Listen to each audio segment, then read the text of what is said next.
Well, good morning class. सदिशों और अदिशों के बारे में हम अध्ययन कर रहे थे और आज हम सदिशों के गुणनफल, सदिशों का जो रिजल्टेंट होता है, परिणामी होता है, तथा सदिश संयोजन के नियम कौन कौन से होते हैं उनके बारे में अध्ययन करने वाले हैं। इससे पहले वाली क्लास में हमने पढ़ा था कि सदिश कितने प्रकार के हो सकते हैं, उन सभी की परिभाषाएं, सदिशों का योगफल, सदिशों का व्यकलन, इसके बारे में हमने अध्ययन करा था। तो देखिए, सबसे पहले अपन स्टार्ट करते हैं सदिशों के गुणनफल की। और सदिशों का गुणनफल दो प्रकार का माना गया है। एक होता है हमारे पास सदिशों का अदिश गुणनफल, जिसको डॉट प्रोडक्ट भी कहा जाता है,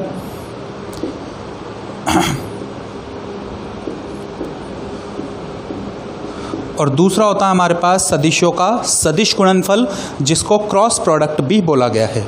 तो सबसे पहले हम बात करते हैं सदिशों के अदिश गुणनफल की। देखिए, अदिश गुणनफल का मतलब होगा कि यहाँ पर दो सदिशों का गुणनफल सदैव किसी ना किसी अदिश राशि को व्यक्त करना चाहिए। अदिश राशि का मतलब है कि वहाँ पर हमारे पास कोई मैथमेटिकल वैल्यू आएगी, एक परिणामी हमारे पास प्राप्त होगा। तो सबसे पहले हम बात करते हैं सदिशों के अदिश गुणनफल की। देखिए, सपोज हमारे पास एक सदिश दे रखा है, सदिश ए बराबर A X I cap, A Y J cap and A Z के केप। इसी प्रकार से सदिश बी अपने पास दे रखा है B x I cap, B Y J cap and b Z के केप। यहाँ पर लास्ट वाली क्लास में आपको बताया था कि जब ए एक्स, ए वाई और ए जेड की फॉर्म में अपन सदिशों को लिखते हैं तो इसका मतलब है आई केप, यानी कि एक्स अक्ष के अनुरूप जो सदिश का घटक है वो हमारे पास ए एक्स है, वाई अक्ष के अनुरूप जो सदिश का घटक है वो ए वाई है, और जेड अक्ष के अनुरूप जो सदिश का घटक है वो ए जेड है। सिंपली आपके पास सदिश बी को भी हमने निरूपित कर रखा है। एक फॉर्मर कैलकुलेशन के लिए हम इसी कंसेप्ट का यहाँ पर उपयोग करने वाले हैं। अब बात आती है कि दो सदिशों के जब अदिश गुणनफल की बात की जाती है तो इन अदिश गुणनफल के लिए डॉट प्रोडक्ट का यूज़ किया जाता है, और डॉट प्रोडक्ट के यूज़ के आधार पर इनका मान हम लिखते हैं ए बी कोस थीटा। आप इसको ऐसे समझ सकते हो कि सपोज हमारे पास ये एक निर्देशांकीय तंत्र है, हम द्विविमीय निर्देशांक तंत्र की यहाँ पर बात मान रहे हैं। सेम कंसेप्ट त्रिविमीय निर्देशांकों के लिए भी अप्लाई किया जा सकता है। इसमें हमारे पास सदिश ए बनाया गया, ये सदिश अपने पास बी बनाया गया, और इन दोनों सदिशों के बीच में कोणीय स्थिति कितनी मानी गई? थीटा मानी गई। तो हमारे पास ए डॉट बी, यानी इन दोनों सदिशों का जो अदिश गुणनफल होगा वो ए बी कोस थीटा के द्वारा प्रदर्शित किया जाएगा। थीटा जो होता है यहाँ पर इन दोनों सदिशों के बीच का कोण माना जाता है। तो देखिए, याद रखने लायक चीज़ें हमारे पास ये है कि अगर हम आई कैप डॉट आई कैप, इन दोनों सदिशों के गुणनफल की बात करें, ये दोनों एकांक सदिश है और जनरली एक्स दिशा को, एक्स अक्ष को निरूपित कर रहे हैं। तो फॉर्मूले के according I cap dot I cap हम लिख सकते हैं मॉड ऑफ आई कैप, दूसरा वेक्टर भी हमारे पास mod of I cap into cos zero, क्योंकि दोनों सदिश एक्स की दिशा को निरूपित कर रहे हैं तो इन दोनों का जो आपके पास मध्य का कोण होगा वो हमारे पास 0 डिग्री होगा। आई और आई, इन दोनों का मॉडुलस एकांक सदिश है तो 1 रहने वाला है, और कोस 0 की वैल्यू भी हमारे पास कितनी होती है? 1 होती है। तो हम ये कह सकते हैं आई कैप डॉट आई कैप हमको कितना प्राप्त हुआ? 1 प्राप्त हुआ। ये कंसेप्ट हमको याद रखना है। सिमिलरली इसी प्रकार से जे कैप डॉट जे कैप तथा के कैप डॉट के कैप की वैल्यू भी आपको कितनी प्राप्त होगी? 1 प्राप्त होगी। बात क्लियर? इसी तरीके से अगर हम लिखना चाहें आई कैप डॉट जे कैप, तो फॉर्मूले के according mod of I cap mod of J cap, और आई और जे, एक्स और वाई अक्ष के मध्य कोण कितना होता है? 90 डिग्री होता है। कोस 90 की वैल्यू कितनी होती है? 0। ठीक है, तो आई कैप डॉट जे कैप की वैल्यू हमको कितनी प्राप्त होगी? 0 प्राप्त होगी। या फिर इसको ऐसे भी बोल सकते हैं कि जे कैप डॉट के कैप या के कैप डॉट आई कैप बराबर कितना रहने वाला है? 0 रहने वाला है। ठीक है, ये सिंपल फॉर्मुलेशन है और यहाँ पर ये चीज़ें अपन को पता होनी चाहिए, इसी के आधार पर हम आगे की कैलकुलेशन करते हैं। तो हमने यहाँ पर देखा कि हमने समीकरण 1 और 2 के अनुसार दो सदिश मान रखे थे a और b, जिनको संबंधित घटकों के आधार पर इस प्रकार से लिखा गया था। और अब इस समीकरणों के आधार पर हम क्या करना चाहते हैं, a डॉट b की वैल्यू कैलकुलेट करना चाहते हैं। तो a सदिश अपने पास है ax i cap, ay j cap, az k cap, और हम इसका गुणनफल देखना चाह रहे हैं b सदिश के साथ में, यानी bx i cap, by j cap and bz k cap. बात क्लियर। जो सिंपल मल्टीप्लिकेशन होता है, सिंपल गुणा होता है, वो हम यहाँ पर गुणा करते हैं। तो देखिए गुणा करने पर पहला टर्म उठाया, इसको सबके साथ में गुणा करा, तो ये हो जाएगा ax into b x i cap dot I cap. अब यहाँ पर ये जो घटक होते हैं सदिशों के, जैसे ax, ay, az, bx, by, bz, ये घटक एक्चुअली परिमाण को व्यक्त करते हैं, मॉड्यूलस को व्यक्त करते हैं। तो इनको हमने सिंपली मल्टीप्लाई करा और दोनों जो सदिश एकांक सदिश थे आई कैप डॉट आई कैप, उनको आपस में मल्टीप्लाई किया गया। सिंपली इस टर्म को अगले वाले पद के साथ गुणा करते हैं, तो ये हो जाएगा ax into B Y I cap dot J cap, plus next आ जाएगा हमारे पास ax into B Z I cap dot K cap. इसी तरीके से नेक्स्ट टर्म हमने उठाया और इसको आगे की तरफ मल्टीप्लाई करा, तो यह हमारे पास है ay into b x j cap dot आई कैप, प्लस इस वाले टर्म को अगले पद के साथ गुणा करा, ay B Y J cap dot J cap, plus इसको आगे वाले टर्म के साथ मल्टीप्लाई करा, ay B Z J cap dot K cap. Next हमने ये वाला टर्म लिया और इसको आगे की तरफ मल्टीप्लाई करा, तो ये है हमारे पास az बी एक्स के कैप डॉट आई कैप। नेक्स्ट आपके पास आएगा टर्म az बी वाई के कैप डॉट जे कैप, और लास्ट टर्म अपने पास आएगा az बी जेड के कैप डॉट के कैप। तो ये हमने जो सिंपल मल्टीप्लिकेशन होता है किसी भी पॉलिनोमियल के लिए, किसी बहुपद के लिए, उस मल्टीप्लिकेशन के आधार पर इन दोनों का जो गुणनफल है वो हमको इतना प्राप्त हुआ। अब हम पहले ही देख सके हैं कि I cap dot I cap, J cap dot J cap और K cap dot K cap ये कितने होते हैं, 1। बाकी सभी के मान कितने आते हैं हमारे पास, 0 आते हैं। तो वो फॉर्मुलेशन यहाँ पर पुट करते हैं। तो यहाँ पर पुट करने पर जो नेक्स्ट टर्म अपने पास बचेगी, जो गुणनफल का फाइनल आंसर, फाइनल रिजल्ट अपन को प्राप्त होगा, वो हमारे पास देखा जाएगा कि जो a डॉट बी हमने कैलकुलेट करा, ये a डॉट बी हमको प्राप्त हुआ ax b x i cap dot I cap 1 हो गया। सिंपली आई डॉट जे 0 हो जाएगा, आई डॉट के 0 हो जाएगा, जे डॉट आई 0 हो जाएगा, जे डॉट जे ये अपने पास 1 प्राप्त होगा। तो हमारे पास नेक्स्ट टर्म आएगा A Y into B Y. Similarly J dot K 0, K dot I 0, K dot J 0 and K dot K आपके पास 1 प्राप्त होगा। तो ये बचेगा A Z into B Z. तो दो सदिशों का जो अदिश गुणनफल है वह हमारे पास इतना प्राप्त किया गया। बात क्लियर। यहाँ पर जो मेन चीज़ हमारे पास नोट रखने लायक है वो ये है, स्टेटमेंट सुनिए, कि यदि दो सदिशों का अदिश गुणनफल 0 हो तो वे दोनों सदिश परस्पर लंबवत होते हैं, परस्पर परपेंडिकुलर होते हैं। एग्जाम्पल की फॉर्म में हमने यहाँ पर देखा आई डॉट जे, ये दो एकांक सदिश हैं और इनका अदिश गुणनफल कितना प्राप्त हुआ, 0 प्राप्त हुआ। तो हम देख सकते हैं कि आई एक्स अक्ष के अनुरूप दिशा को व्यक्त करता है, जे वाई अक्ष के अनुरूप दिशा को व्यक्त करता है। तो ये दोनों एकांक सदिश परस्पर लंबवत हैं, इसलिए इनका जो अदिश गुणनफल है वो कितना प्राप्त हो रहा है, 0 प्राप्त हो रहा है। तो यदि दो सदिश परस्पर लंबवत होंगे तो उनका जो अदिश गुणनफल है वो हमको कितना प्राप्त होगा, 0 प्राप्त होगा। तो हम लिख सकते हैं यदि a dot b equal to 0 हो तो यहाँ से हम ये मतलब निकाल सकते हैं कि सदिश a सदिश b के कैसा होना चाहिए, लंबवत होना चाहिए। कई सारे क्वेश्चंस आते हैं जिसमें डायरेक्टली ये कंसेप्ट हमारे पास यूज़ करा जाता है। तो ये आपके पास दो सदिशों का अदिश गुणनफल है। याद रखने लायक चीज़ ये है कि आई डॉट आई, जे डॉट जे, के डॉट के ये 1 होते हैं। बाकी I dot J, J dot के डॉट आई ये हमेशा आपको कितने प्राप्त होंगे, 0 प्राप्त होंगे। अब देखिए दूसरी चीज़ हम यहाँ ये देखते हैं कि जब दो सदिशों के अदिश गुणनफल की बात की गई तो दो सदिशों का अदिश गुणनफल किसी अदिश राशि को निरूपित करता है, अदिश राशि को व्यक्त करता है। इसलिए हम ये कह सकते हैं कि ये जो आपके पास a डॉट बी है ये क्रमचय नियम का पालन करेगा। बात क्लियर कि a डॉट बी किसके बराबर है, b डॉट a के बराबर है।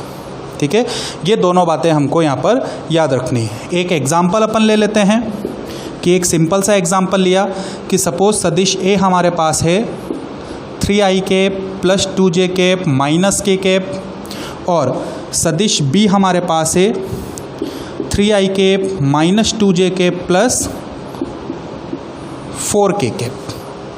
बात क्लियर। तो हमको यहाँ पर ये प्राप्त करना है कि a डॉट बी का मान हमारे पास कितना होना चाहिए। तो हम देख सकते हैं a डॉट बी हमारे पास कितना होगा, केवल i dot I, j dot J और k डॉट के इनके कॉफिशिएंट्स को हमको आपस में मल्टीप्लाई करना है। तो हमने कहा 3 into 3 plus 2 into minus 2 plus minus 4 into 4। ठीक है, सॉल्व कर लेते हैं इसको। ये 9 हो गया, ये माइनस 4 हो गया और वो माइनस 16 हो गया। तो हमारे पास आंसर कितना आया, माइनस 11 अपने पास प्राप्त हुआ। तो दो सदिशों के जब अदिश गुणनफल की बात की जाए तो जो फाइनल रिजल्ट अपन को मिलता है वो भी सदैव एक अदिश राशि होती है। बात क्लियर।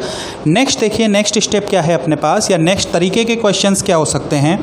हमने ये बात बोली कि यदि दो सदिशों के अदिश गुणनफल शून्य हो तो वे दोनों सदिश परस्पर क्या होंगे, लंबवत होंगे। तो हमारे पास एक क्वेश्चन दिया गया कि जिसमें a सदिश हमारे पास है xi cap 4j cap minus 3k cap, सदिश b हमारे पास है 2i cap minus 4j cap plus 3k cap. ठीक है, क्वेश्चन ये पूछा गया कि x का वह मान ज्ञात कीजिए जिसके लिए a और b सदिश परस्पर कैसे हों, लंबवत हों। ठीक है, x का हमको वो मान ज्ञात करना है जिसके लिए सदिश a सदिश b के कैसा हो जाए, लंबवत हो जाए। बात क्लियर। तो अब हमको यहाँ पर पता है कि यदि दो सदिशों का डॉट प्रोडक्ट उनका अदिश गुणनफल शून्य है तो वे दोनों सदिश कैसे होंगे, लंबवत होंगे। तो हमको यहाँ पर क्वेश्चन में डायरेक्टली ये दिया गया है कि a डॉट बी इनकी वैल्यू कैसी है, 0 है। उसी कंडीशन में ये दोनों सदिश लंबवत हो पाएंगे। तो यहाँ पर हम इनका डॉट प्रोडक्ट निकालते हैं। तो डॉट प्रोडक्ट निकालने पर देखिए क्या आया, ये हो गया 2x, ये हो गया हमारे पास माइनस 16 और ये हो गया हमारे पास माइनस 9 और ये वैल्यू कितनी दी हुई है आपको, 0 दी हुई है। सॉल्व करते हैं तो सॉल्व करने पर x की वैल्यू कितनी आ जाती है, 25/2। बात क्लियर। तो इस तरीके के क्वेश्चंस आपके पास पूछे जाते हैं। कंसेप्ट यही है कि यदि दो सदिश परस्पर लंबवत हैं तो उनका जो अदिश गुणनफल रहने वाला है वो सदैव कितना रहने वाला है, 0 रहने वाला है। बात क्लियर। तो ये होता है हमारे पास सदिशों का अदिश गुणनफल। नेक्स्ट अपन बात करते हैं सदिशों के सदिश गुणनफल की। देखिए, सदिशों का जो सदिश गुणनफल है वो एक्चुअली घूर्णन कंसेप्ट को, रोटेशन कंसेप्ट को जस्टिफाई करता है।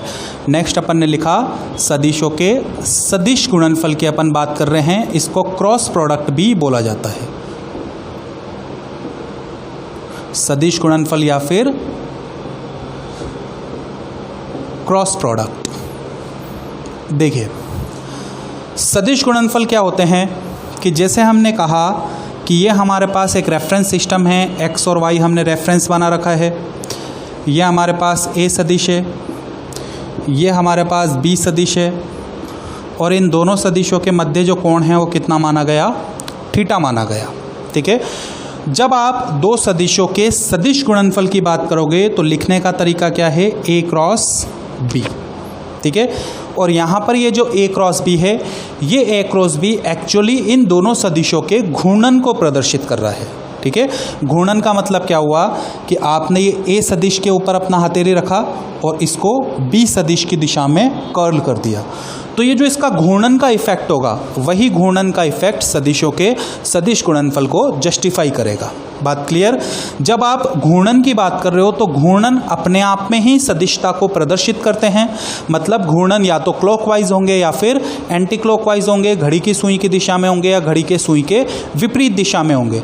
तो यहाँ पर हमको उनकी दिशा का भी निर्धारण करना होगा और दिशा के निर्धारण के लिए हम दाहिने हाथ के नियम का प्रयोग करते हैं कि जो सदिश आपके पास लिखा गया है पहले उस सदिश में अपनी हथेली को रखिए और दूसरे सदिश की दिशा में हथेली को कर्ल कर लीजिए, घुमा लीजिए, बंद कर लीजिए। तो यहाँ पर ये जो आपके पास अंगूठे की दिशा होगी वो अंगूठे की दिशा इन दोनों के सदिश गुणनफल को प्रदर्शित करेगी, वो सदिश गुणनफल की दिशा होगी। तो हम लिख सकते हैं कि A क्रॉस B जो हमारे पास है ये A क्रॉस B है mod of A mod of P, इन दोनों के बीच के एंगल का साइन और दिशा हमने क्या मान ली यहाँ पर एन कैप मान ली। अगर आप इस स्पेसिफिक डायग्राम के अकॉर्डिंग देखो तो जो z एक्सिस है यानी कि k कैप के अकॉर्डिंग इसकी दिशा आ सकती है। तो हमने यहाँ पर क्या कहा कि a और b के आधार पर यदि आपको सदिश गुणनफल ज्ञात करना है तो दाहिने हाथ की हथेली के अकॉर्डिंग हथेली को इस प्रकार से रखिए, कर्ल कीजिए दूसरे सदिश की दिशा में। जो अंगूठे की दिशा होगी वो आपके पास इन दोनों के घूर्णन की दिशा को, इन दोनों के सदिश गुणनफल की दिशा को निरूपित करेगी। तो a क्रॉस b हमारे पास कितना आ गया mod of a mod of b sine theta into n cap. कोई दिक्कत यहाँ तक? ये एक बेसिक कंसेप्ट है, एक बेसिक स्ट्रक्चर है कि दो सदिशों के सदिश गुणनफल को हमारे पास सॉल्व इस प्रकार से किया जाता है। अब यहाँ पर जब हम दिशा की बात कर रहे हैं तो दिशा की बात के लिए हमारे पास ये चीज़ का होना भी ज़रूरी है, इसका अपन को ज्ञात होना चाहिए, दिशा का पता होना चाहिए। तो वापस से वही कंसेप्ट माना गया कि सपोज सदिश ए हमारे पास कितना है A X I cap, A Y J cap और ए जेड के केप। सदिश बी अपन ने कितना मान रखा है बी एक्स आई केप, बी वाई जे केप और बी जेड के केप।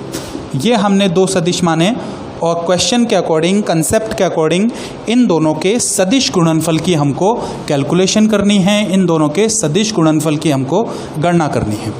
तो जब आप सदिश गुणनफल की गणना करोगे तो सबसे पहले हमारे पास दिशा का निर्धारण किया जाए कि किस दिशा के अनुरूप हमारे पास घूर्णन का जो रिजल्ट है वो प्राप्त होने वाला है। तो देखिए कंसेप्ट वही है कि जब आप इनको गुणा करोगे तो ये वाला टर्म इन तीनों से मल्टीप्लाई होगा। ये टर्म जो पॉलिनोमियल के कंसेप्ट हैं वही पॉलिनोमियल के कंसेप्ट हमको गुणनफल में अप्लाई करने हैं। तो हमने यहाँ पर लिखा कि हम कैलकुलेट करना चाहते हैं ए क्रॉस बी को, और जब आप ए क्रॉस बी कैलकुलेट कर रहे हो तो सबसे पहले उठाया जो ए सदिश हमारे पास गिवन है, ए सदिश हमने लिख रखा है A X I, A Y जे और ए जेड के, क्रॉस बी सदिश अपने पास है बी एक्स आई, बी वाई जे और बी जेड के। बात क्लियर? यहाँ पर अपन देखते हैं कि इनका मान क्या होगा। ए एक्स टर्म उठाया, मल्टीप्लाई करा तो पहला टर्म अपने पास आया A X B x I cross I, ठीक है। दूसरा टर्म अपने पास आएगा A X B Y I cross J. तीसरा टर्म अपने पास आएगा A X B Z I cross K, ठीक है। नेक्स्ट हम मल्टीप्लाई करेंगे A Y B x J cross I. Next term अपने पास आएगा A Y B Y J cross जे, और नेक्स्ट टर्म अपने पास आएगा A Y B Z J cross के। लास्ट टर्म पॉलिनोमियल का अपने पास बचा ए जेड बी एक्स के क्रॉस आई। नेक्स्ट हमारे पास आना चाहिए ए जेड बी वाई के क्रॉस जे, और लास्ट टर्म अपने पास आना चाहिए ए जेड बी जेड के क्रॉस के। इसका नाम रख देते हैं हम समीकरण नंबर 3। अब इस पद को अपने पास सॉल्व किया जाना है। आई क्रॉस जे, आई क्रॉस के, सिंपली ये टर्म, इनका मान हमको यहाँ पर कैलकुलेट करना है। तो देखिए सबसे पहले हम कैलकुलेट करते हैं आई क्रॉस आई को। अब आई क्रॉस आई की बात की जाए तो फॉर्मूले के अकॉर्डिंग हमारे पास mod of I cap into mod of I cap, और आई के बीच में कोण कितना होता है 0 डिग्री। दिशा मान ली माना कितने आ रही है एन कैप आ रही है, ठीक है। साइन 0 की वैल्यू 0 होती है तो फाइनल आंसर हमको कितना प्राप्त हुआ 0 प्राप्त हुआ। आप ये भी कह सकते हो कि आई क्रॉस आई ये शून्य सदिश को प्रदर्शित कर रहा है, ठीक है, क्योंकि शून्य भी एक प्रकार का क्या माना गया है सदिश माना गया है। तो आई क्रॉस आई की वैल्यू कितनी प्राप्त हुई हमको शून्य सदिश प्राप्त हुई 0 प्राप्त हुई। सिमिलरली हमारे पास जे क्रॉस जे भी कितना आएगा 0 और के क्रॉस के भी कितना आएगा 0। तो पहला टर्म अपन ने निकाल लिया कि आई क्रॉस आई, जे क्रॉस जे और के क्रॉस ए इनके मान कितने होते हैं 0 होते हैं। नेक्स्ट अपन बात करते हैं, हमने बात करी आई क्रॉस जे की वैल्यू क्या होनी चाहिए mod of I cap mod of j cap, दोनों के बीच में एंगल कितना है 90 डिग्री, क्योंकि एक्स और वाई दिशा को निरूपित कर रहे हैं, ठीक है। दिशा क्या होनी चाहिए एन कैप के अकॉर्डिंग होनी चाहिए। ये 1 हो गया, साइन 90 भी हमारे पास कितना होता है 1 होता है, तो मल्टीप्लिकेशन तो कितना प्राप्त हुआ 1 प्राप्त हुआ। नेक्स्ट हमको एन कैप यानी दिशा का निर्धारण करना जरूरी है। यहाँ पर जो एन कैप हो क्या एक प्रकार की दिशा है।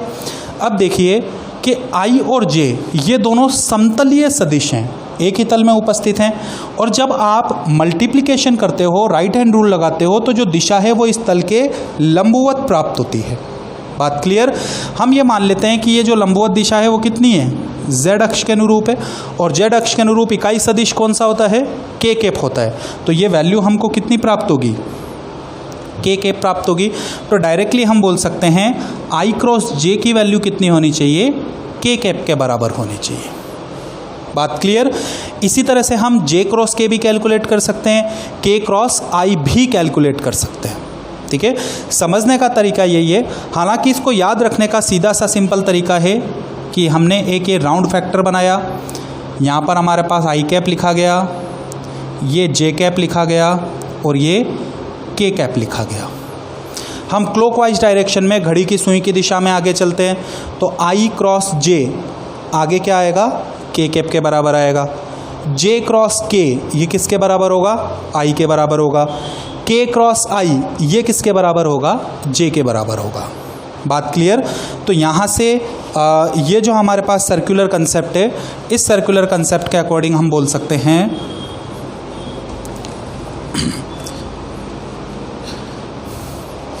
कि सबसे पहले हमने लिखा आई क्रॉस जे, इसका मान हमने कितना कैलकुलेट करा है के कैलकुलेट करा है।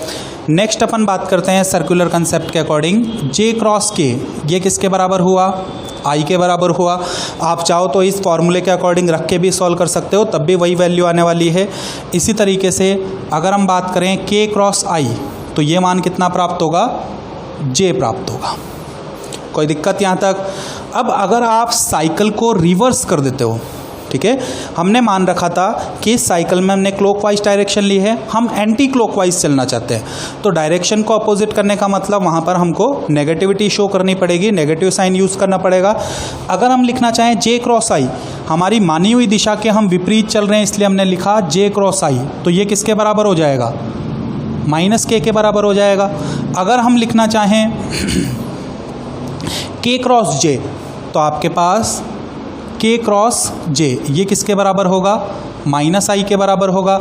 और इसी तरीके से यदि हम लिखना चाहें आई क्रॉस के तो आई क्रॉस के किसके बराबर हो जाएगा माइनस जे के बराबर हो जाएगा। बात क्लियर। तो ये साइक्लिक कंसेप्ट हमको याद रखना है। अब ये जितने भी यूनिट वेक्टर्स थे एकांक सदिश थे इनके क्रॉस प्रोडक्ट को हमने कैलकुलेट कर लिया। ये सारी वैल्यू इक्वेशन नंबर 3 में पुट करते हैं, तो यहाँ पर हम लिखते हैं फ्रॉम इक्वेशन 3। तो इक्वेशन 3 हमारे पास क्या कैलकुलेट कर रहा था ए क्रॉस बी कैलकुलेट कर रहा था। देखिए एक A X B X into I dot I ये वैल्यू कितनी हो गई 0 हो गई। नेक्स्ट वैल्यू अपने पास है A X B Y I cross जे किसके बराबर है के कैप के बराबर है, तो ये हमारे पास कितना प्राप्त हुआ के कैप प्राप्त हुआ। नेक्स्ट अपने पास है A cross A X B Z I cross K, I cross के किसके बराबर है, माइनस जे के बराबर है। तो हम यहाँ पर लिख सकते हैं माइनस ए एक्स बी जेड इंटू जे कैप। नेक्स्ट हम आ सकते हैं, नेक्स्ट टर्म में अपने पास जे क्रॉस आई, तो देखिए जे क्रॉस आई किसके बराबर है, माइनस के बराबर है। तो ये हो गया minus A Y B X into के कैप। नेक्स्ट टर्म जे क्रॉस जे जीरो हो गया। फिर बात है जे क्रॉस के की, तो जे क्रॉस के किसके बराबर है, आई के बराबर है। तो नेक्स्ट टर्म हमको मिल जाएगा ए वाई बी जेड इंटू आई कैप। यहाँ पे बात करते हैं के क्रॉस आई, के क्रॉस आई किसके बराबर हो रहा है, जे के बराबर हो रहा है। तो हम लिख सकते हैं ए जेड बी एक्स इंटू जे कैप। फिर है अपने पास के क्रॉस जे किसके बराबर है, माइनस आई के बराबर है। तो minus A Z B Y into I cap. और लास्ट वाला टर्म हमको कितना प्राप्त हो गया, ज़ीरो प्राप्त हो गया। इनको सिस्टमेटिकली अपन लिख सकते हैं, ये दोनों आई कॉमन आ जाएगा। तो ये अपने पास बचा ए Y B Z minus A Z B Y into I cap plus इन दोनों में से जे कॉमन निकाल लिया, तो ये बच गया ए जेड बी एक्स माइनस ए एक्स बी जेड इंटू जे। इन दोनों में से के कॉमन निकाल लिया, तो ये बच गया अपने पास ए X B Y minus A Y B X into के कैप। तो ये हमारे पास क्या है, ए क्रॉस बी का मान है। तो हमने यहाँ पर देखा कि ए क्रॉस बी के द्वारा जो फाइनल वेक्टर अपन को प्राप्त हुआ है, वो फाइनल प्रोडक्ट भी क्या है, वो फाइनल राशि भी क्या है, एक प्रकार के सदिश को निरूपित कर रही है। इसलिए यहाँ पर क्या बोला गया है, सदिश गुणनफल बोला गया है। तो ये तो एक तरीके से बहुत ही बड़ा एक्सप्लेनेशन है। एग्ज़ाम्स में हमको इतना टाइम नहीं मिलता है कि इतने बड़े एक्सप्लेनेशन के अकॉर्डिंग इस चीज़ को सॉल्व करा जाए। इसलिए सदिश गुणनफल ज्ञात करने के लिए हम क्रॉस प्रोडक्ट का यूज़ करते हैं, मैट्रिक्स फार्मूले का यूज़ करते हैं। तो देखिए मैट्रिक्स फार्मूलेशन के अकॉर्डिंग ए क्रॉस बी को किस तरीके से कैलकुलेट करा जाता है। तो हम बात कर रहे हैं अब अपने मैट्रिक्स फार्मूले की, कि मैट्रिक्स फार्मूले के अकॉर्डिंग किसको किस प्रकार से सॉल्व करना है। हम लिखा गया ए क्रॉस बी, तो आप क्या करो, ए क्रॉस बी के लिए एक डिटर्मिनेंट शो करो, एक स्थानिक बनाओ। तो ये आई जे और के ये अपने पास बेस फैक्टर माने गए। जब ए की बात की तो हमने लिखा यहाँ पर गुणनफल ए एक्स, ये ए वाई और ये ए जेड। इसी तरह से बी की बात की गई तो ये हुआ बी एक्स बी वाई और बी जेड। बात क्लियर। ये डिटर्मिनेंट हमने बनाया और इस डिटर्मिनेंट का जो सॉल्यूशन होगा, इस डिटर्मिनेंट का जो मान होगा वही किसको शो करेगा, ए क्रॉस बी को शो करेगा। ठीक है, तो ए क्रॉस बी हमारे पास क्या होना चाहिए, सबसे पहले इसको एक्सपेंड करते हैं आई के रेस्पेक्ट में। तो आई के रेस्पेक्ट में एक्सपेंड करा तो वैल्यू क्या आएगा आपके पास, A Y B Z into B Y A Z. ठीक है, जो गुणनफल का तरीका है वो क्या होता है, इस प्रकार से पहले इन टर्म को गुणा करना है, बीच में माइनस का साइन लगाना है और फिर इस तरीके से गुणा करना है। ये मैथमेटिक्स में आप लोगों को सिखाया जाता है। तो हम यहाँ पर डायरेक्टली कैलकुलेशन कर रहे हैं कि जब हम आई के रेस्पेक्ट में इसको एक्सपेंड करेंगे तो आई के कोफैक्टर्स का जो मैट्रिक्स बनेगा वो क्या होगा, A Y B Z B Y A Z. उसका जब अपन मान निकालेंगे तो मान निकालने के अकॉर्डिंग ये कितना आना चाहिए, ए Y B Z minus A Z B Y. बात क्लियर। नेक्स्ट जे के रेस्पेक्ट में एक्सपेंड करते हैं, तो ये जे के रेस्पेक्ट में हमने एक्सपेंड करा। जब जे के रेस्पेक्ट में एक्सपेंड करेंगे तो आंसर अपने पास क्या आएगा, A X B Z minus B X A Z. तो ये हो गया A X B Z minus A Z B X. और फाइनली के रेस्पेक्ट में इसको एक्सपेंड कर दो, तो के रेस्पेक्ट में एक्सपेंड करेंगे तो आंसर आ जाएगा A X B Y minus B X A Y. तो ये हो गया A X B Y minus A Y B X. ठीक है, तो ये डिटर्मिनेंट फॉर्म में इनको सॉल्व करने का एक छोटा सा तरीका है। क्वेश्चंस वगैरह जहाँ पर भी अपने पास आएगा तो हम उसको इसी तरीके से सॉल्व करेंगे। वो तो एक एक्सप्लेनेशन के लिए आपको समझाया गया था कि एक्चुअली जो क्रॉस प्रोडक्ट होते हैं वो किसको रिप्रेजेंट करते हैं। तो सदिशों के सदिश गुणनफल द्वारा जो घूर्णन है, जो घूर्णन हो रहा है, उस घूर्णन को प्रदर्शित किया जाता है। जब घूर्णन होगा तो किसी ना किसी अक्ष के अबाउट होगा, किसी ना किसी एक्सिस की वहाँ पर रिक्वायरमेंट होगी। तो ये जो आपके पास प्रोडक्ट अपन को प्राप्त हुआ है, रिजल्ट अपन को प्राप्त हुआ है, ये उस अक्ष को ही निरूपित कर रहा है। जैसे जब आपने कहा था कि ए और बी को जब अपन रोटेट करा रहे हैं तो ए और बी को रोटेट कराने पर आपके पास ये जो अंगूठे की दिशा है परपेंडिकुलर है, एक अक्ष प्राप्त हुआ। तो इस अक्ष के अबाउट जब इसको रोटेट कराया गया तो ये जो दिशा हुई वो क्या हो गई, इस दिशा से संबंधित जो अक्ष है वही आपके पास क्रॉस प्रोडक्ट के रिजल्ट को जस्टिफाई कर रहा है। बात क्लियर। तो यहाँ पर ये क्रॉस प्रोडक्ट को सॉल्व करने का तरीका है। अब इसमें एक क्वेश्चन आपके पास ये बनता है कि जब हमने बोला आई क्रॉस आई ज़ीरो है तो हमारे पास ये कंसेप्ट या ये नोट तैयार करा गया कि जब हम बात करते हैं ए क्रॉस बी के ज़ीरो होने की तो आपके पास इसका मतलब क्या हुआ कि वेक्टर ए जो होगा वो वेक्टर बी के कैसा माना जाएगा, पैरेलल माना जाएगा, समांतर माना जाएगा।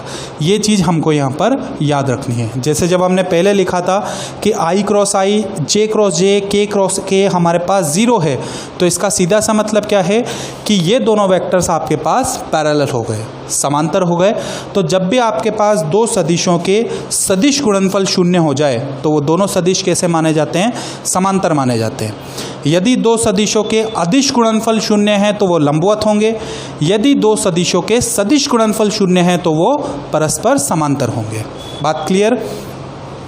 अब हमने ये देखा कि सपोज हम पहले वाले डायग्राम की ओर चलते हैं कि ये आपके पास ए दे रखा था, ये बी सदिश दे रखा था, दोनों के बीच का कोण थीटा दिया गया था।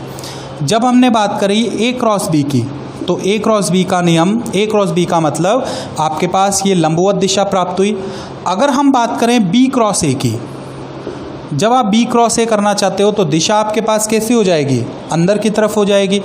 तो कुल मिलाकर ये दोनों जो आपके पास क्रॉस प्रोडक्ट लिखे गए हैं ये परस्पर एक दूसरे के कैसे हैं, विपरीत हैं, एक दूसरे की दिशा के विपरीत हैं। इसलिए जो आपके पास एसोसिएटिव लॉ है उसके अकॉर्डिंग हम बोल सकते हैं A cross B is equal to minus of B cross A. बात क्लियर कि जो ए क्रॉस बी है वो बी क्रॉस ए के कैसा माना गया है, विपरीत माना गया है। ये कंसेप्ट हमको यहाँ पर याद रखना है। शाम को जो आपको डीपीपी प्रोवाइड कराई जाएगी उसमें इन दोनों से संबंधित जितने भी तरीके के क्वेश्चंस बनते हैं वो सारे के सारे क्वेश्चंस आपको दे दिए जाएंगे। बात क्लियर। तो इस प्रकार से सदिशों के ऊपर होने वाली गणितीय संक्रियाओं का हमने अध्ययन करा, जिसमें सदिशों का योग, सदिशों का व्यकलन, सदिशों के गुणनफल की बात हुई। सदिशों का गुणनफल दो प्रकार का होता है, एक को अदिश गुणनफल कहते हैं और दूसरे को सदिश गुणनफल कहते हैं। अदिश गुणनफल के द्वारा प्राप्त राशि अदिश होती है, सदिश गुणनफल के द्वारा प्राप्त राशि सदिश मानी जाती है। बात क्लियर, ठीक है। नेक्स्ट देखिए, नेक्स्ट हम बात करते हैं सदिशों के परिणामी की।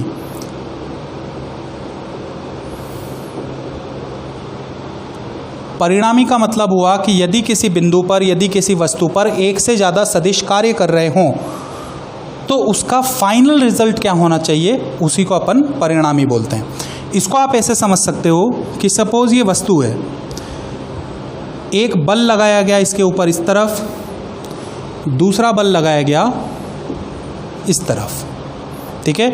दोनों बलों के बीच में एंगल हमने मान लिया कि थीटा एंगल था। अब हम ये समझ सकते हैं कि जब इस प्रकार से वस्तु को खींचा जाएगा तो ना ही तो ये इसकी दिशा में मूव करेगी और ना ही इसकी दिशा में मूव करेगी, ये इनके बीच में कहीं ना कहीं मूव करेगी। तो ये इनके बीच में जो मोशन हो रहा है, इसी मोशन को इन दोनों सदिशों का क्या बोल दिया गया, परिणामी बोल दिया गया। बात क्लियर कि परिणामी का मतलब क्या होता है कि किसी बिंदु पर, किसी वस्तु पर जितने भी प्रकार के सदिश कार्य कर रहे हों उन सभी सदिशों का सम्मिलित प्रभाव, उसी को हम क्या कहते हैं, एक प्रकार का परिणामी कहते हैं। तो परिणामी कैलकुलेट कैसे किया जाता है वो देखिए कि माना हमारे पास ये ए सदिश है, ठीक है। इसके ऊपर आपके पास एक दूसरा सदिश काम कर रहा है जिसको हमने क्या मान लिया, बी मान लिया। दोनों के बीच में कोणीय स्थिति कितना मानी गई, थीटा मानी गई। और इनका आपको क्या करना है, परिणामी ज्ञात करना है। तो परिणामी ज्ञात करने की सबसे सिंपल विधि है जिसको हम सदिश संयोजन का त्रिभुज का नियम कहते हैं। यहाँ पर अपन संयोजन के नियमों को भी साथ ही साथ स्टडी कर लेते हैं। तो हम क्या करना चाहते हैं, इन दोनों सदिशों का जो परिणामी है वो त्रिभुज के नियम के द्वारा ज्ञात करना चाहते हैं। तो देखिए, त्रिभुज का नियम ये बोलता है कि संबंधित सदिशों को त्रिभुज की क्रमागत भुजाओं के द्वारा निरूपित करा जाए। तो जो तीसरी भुजा होगी वो क्या करेगी, उनके परिणामी को प्रदर्शित करेगी। तो माना कोई त्रिभुज हमने बना रखा है जिसकी एक भुजा क्या हो गई, सदिश ए हो गई। इसी प्रकार से क्रमागत भुजा दूसरी भुजा सदिश बी को निरूपित करने लग गई। तो ये जो इसकी तीसरी भुजा है ये क्या कर रही है, इनके परिणामी को व्यक्त कर रही है। परिणामी को हम किसके द्वारा लिख रहे हैं, सदिश आर के द्वारा लिख रहे हैं। ठीक है, कैलकुलेशन के लिए हमने ये माना कि यहाँ पर दोनों के बीच का एंगल कितना बोला गया था, थीटा बोला गया था। तो ये थीटा एंगल हमने बना दिया। ठीक है, सॉल्व करने के लिए हम ये मान लेते हैं कि इस b के जब घटक ज्ञात किए गए तो b का ये घटक हमारे पास कितना प्राप्त हुआ, b कोस थीटा। और ये लंबवत घटक कितना आएगा, b साइन थीटा। तो लंबवत घटक को हमने यहाँ पर ड्रॉ कर रखा है और इसको कितना बोल रखा है, b साइन थीटा बोल रखा है। बात क्लियर। ये बिंदु O मान लेते हैं, ये बिंदु M मान लेते हैं, ये N मान लेते हैं और ये बिंदु S मान लेते हैं। ठीक है, ये हमारे पास 90 डिग्री का एंगल है। सपोज परिणामी जो है आपके पास वो सदिश A के साथ में अल्फा कोण बना रहा है। ठीक है, तो बहुत ही सिंपल सा कैलकुलेशन है। तो यहाँ पर हमने देखा त्रिभुज ONS और इस त्रिभुज ONS में हमने पाइथागोरस प्रमेय का यूज़ करा क्योंकि त्रिभुज ONS अपने आप में कैसा है, एक समकोण त्रिभुज है।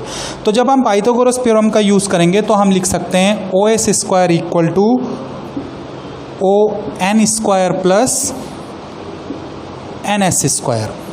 और ON को हम क्या लिख सकते हैं, OM plus MN plus NS square. ये किसके बराबर है, OS स्क्वायर के बराबर है। बस अब आपको केवल मान पुट करने हैं। तो OS का मतलब हो गया परिणामी R का स्क्वायर, ये अपने पास है A, और दूसरी जो MN अपने पास है वो कितनी है, B कोस थीटा। तो ये अपने पास आ गया B cos theta 2 whole square plus NS लंबवत घटक को प्रदर्शित कर रहा है। तो ये आ गया हमारे पास B square sine square theta. इसको A plus b whole square से ओपन कर दीजिए। तो A square B square cos square theta 2AB cos theta plus B square sine square theta. B square cos square theta, B square sine square theta, B square common निकाल लेंगे, sine square theta plus cos square theta equal to 1। तो result अपने पास मिल जाएगा A square plus B square plus 2AB cos theta. ठीक है, और अगर R के मान अपन को ज्ञात करना है तो ये टर्म क्या हो जाएगी, अंडर रूट में लिख दी जाएगी। तो ये आ गया जो परिणामी हैं उस परिणामी का गणितीय मान हमको इतना प्राप्त हो रहा है। दो सदिश जिनके मध्य का कोण थीटा है उनका मध्य परिणामी ज्ञात करना हो तो A square plus B square plus 2AB cos theta. अगर हम दिशा की बात करें तो दिशा देखो कैसे लिखी जा सकती है। हम ज्ञात करना चाहते हैं इसी त्रिभुज में tan ऑफ अल्फा। तो tan थीटा का मतलब होता है या tan अल्फा का मतलब होता है लंब बटा आधार। लंब अपने पास है SN और आधार अपने पास है ON। SN का मतलब B साइन थीटा और ON को हम लिख सकते हैं A plus B cos theta. तो अगर आपको अल्फा ज्ञात करना है तो अल्फा का मान निकल जाएगा tan inverse B sine theta divided by A plus B cos theta. तो ये परिणामी की क्या आ गई, दिशा आ गई। ठीक है, यहाँ पर ये याद रखना है कि ये जो दिशा हमने लिखी है वो दिशा सदिश A के साथ में है, यानी आधार के साथ में है। बात क्लियर। तो आपको केवल इतना याद रखने की ज़रूरत है कि जब दो सदिश थीटा कोण पर कार्यरत हों तो उनके मध्य का उनका जो परिणामी होगा उस परिणामी का फॉर्मूला है A square plus B square plus 2AB cos theta under root में। और उसका जो आपके पास दिशा है, जो कोणीय स्थिति है, वो दिशा है आधार सदिश के साथ में इस प्रकार से लिखी जाती है। कोई दिक्कत? तो ये अपने पास सदिशों के परिणामी का एक सिंपल सा कंसेप्ट था जिसको हमने त्रिभुज के नियम के द्वारा स्टडी करा है। तो हमने एक बात बोली थी कि दो सदिश या सदिश की जब अपन ने शुरुआत में परिभाषा पढ़ी थी तो हमने कहा था कि वो परिमाण दिशा के साथ साथ सदिश संयोजन के नियम का पालन करते हैं। तो अगर दो सदिश आपको वास्तव में सदिश लिखे गए हैं तो वो इस नियम का पालन करेंगे, मतलब उनका परिणामी इस प्रकार से प्रदर्शित किया जाएगा। बात क्लियर? अब देखिए यहाँ पर हम अलग अलग स्थिति बता सकते हैं कि यदि थीटा की वैल्यू 0 हो जाए तो कोस 0 का मान 1 हो जाएगा। ये बच जाएगा a + b का whole square, under root cancel, तो r बराबर a + b। ठीक है। अगर थीटा की वैल्यू 180 डिग्री हो तो कोस 180 डिग्री का मतलब -1, तो ये वैल्यू आ जाएगा a - b। अगर थीटा का वैल्यू 90 डिग्री हो तो ये टर्म 0, तो r क्या बन जाएगा? Under root a² + b²। तो अलग अलग कोणीय स्थितियों के अनुरूप इस समीकरण में मान रख के आप उनकी वास्तविक स्थिति का या परिणामी के मान को सॉल्व कर सकते हो। तो जब आपको क्वेश्चंस दिए जाएंगे तो इसके ऊपर काफ़ी सारे क्वेश्चंस एग्जाम में पूछे जाते हैं। कंसेप्ट यही रहने वाला है, केवल इनको घुमा फिरा के दिया जाता है कि सपोज वह कोण ज्ञात कीजिए। जैसे एक क्वेश्चन अपने पास है कि वह कोण ज्ञात कीजिए जहां पर उन दोनों का परिणामी प्रथम सदिश के दुगने के बराबर हो। ठीक है, तो इस तरीके के कई सारे क्वेश्चन बनते हैं। केवल अपन को लैंग्वेज पकड़नी है और जो कंसेप्ट है, जो फॉर्मूला है, इस फॉर्मूले में आपको मान पुट कर देना है। बात क्लियर? इसके अलावा जो अपने पास सदिश हैं, सदिशों के जो व्यावहारिक क्वेश्चंस हैं, जैसे आपके पास एग्जाम्पल की बात की जाए कि बल आघूर्ण है, तो बल आघूर्ण बल तथा विस्थापन यानी बल तथा आघूर्ण भुजा इन दोनों के सदिश गुणनफल के बराबर है। कार्य की बात करें तो कार्य का मतलब होता है बल गुणा विस्थापन, तो कार्य अपने आप में बल और विस्थापन के अदिश गुणनफल के बराबर है। ठीक है, तो इसी तरीके से एक कंसेप्ट ये बनता है कि विद्युत धारा जो होती है अपने पास, किसी भी परिपथ में विद्युत धारा को पॉजिटिव टर्मिनल से नेगेटिव टर्मिनल की ओर निकलता हुआ माना गया है। भाई जब आप विद्युत धारा पढ़ते हो तो आप दिशा का निर्धारण तो कर ही लेते हो कि पॉजिटिव से नेगेटिव की ओर जा रही है, लेकिन फिर भी ये अदिश राशि मानी गई है। कारण यही है कि विद्युत धारा कभी भी त्रिभुज संयोजन के नियम या सदिश संयोजन के नियम का पालन नहीं करती है। ठीक है, वहाँ पर किरचॉफ का प्रथम नियम आ जाता है कि आपके पास किसी बिंदु पर जितना इनकमिंग करंट है उतना ही आउटगोइंग करंट होगा, तो इसलिए विद्युत धारा को अदिश राशि माना गया है क्योंकि वो सदिश संयोजन के नियम का पालन नहीं कर रही है। तो शाम को जब आपको क्या कहते हैं सदिश की डीपीपी दी जाएगी तो सदिशों के ऊपर जितने भी तरीके के क्वेश्चंस बनते हैं वे सारे के सारे क्वेश्चंस आपको डीपीपी में प्रोवाइड कराए जाएंगे। डीपीपी आपको सॉल्व करनी है और जिन नहीं आता है वो आपको आसानी से मैसेज करके फ़ोन करके पूछ लेना है। Thank you.